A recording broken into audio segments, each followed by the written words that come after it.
৳৫ দামের কলমগুলো দিয়ে আজ তোমাদের ছবি এঁকে দেখাবো এবং আজকে শুধু একটা কলম দিয়েই ছবি আঁকবো।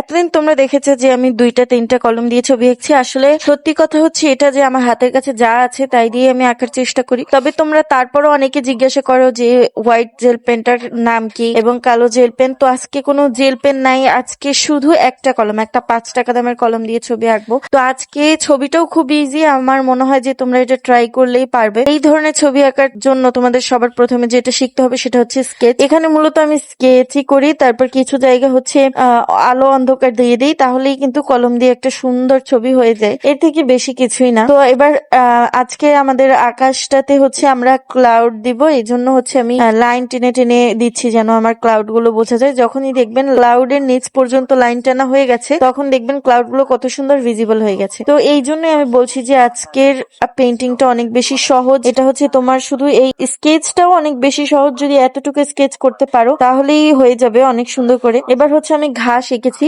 ঘাস কিভাবে আঁকি তোমরা এটাও অনেক সময় জিজ্ঞাসা করো। ঘাস আঁকার নিয়ম হচ্ছে আমি আগে ঘাসগুলো আঁকি এবং যেই ফাঁকা জায়গাগুলোতে ঘাস আঁকিনি বা কলমের কালি হিসেবে ঘাস হিসেবে ধরিনি ওই জায়গাগুলো কলম দিয়ে শুধু কালো করে দিই। এবার হচ্ছে এই ছবিটা হচ্ছে অনেক সিম্পল আর এটার মধ্যে হচ্ছে ঘাসই বেশি, তো আমি সব জায়গায় একই প্রসেসে ঘাসগুলো এঁকে নিচ্ছি। তারপর হচ্ছে আমি শুধু নিচ নিচ জায়গাগুলো একটু ডার্ক করে দেই এবং আসলে যেই ছবিটাতে যেমন ডিটেলস থাকে। আর তোমরা অনেকে আমাকে জিজ্ঞাসা করো যে আমি ছবিগুলো কোথা থেকে নিই। আমি বেশিরভাগ ছবি পিন্টারেস্ট থেকে নেই আর এখন নিজে ফটোগ্রাফি করার চেষ্টা করি, কারণ হচ্ছে অনলাইনে অনেক ঝামেলা হয়ে যায় যদি কারোর সাথে একটু ভুলেও মিলে যায়। তো আপনি যখন পিন্টারেস্ট থেকে ছবি নেন তখনও অনেকের সাথে মিলে যায়, কারণ সেম আর্টিস্ট পিন্টারেস্ট থেকে ছবি নিয়ে তারপর ছবি আঁকে এবং নিজেদের বলে ক্লেম করে।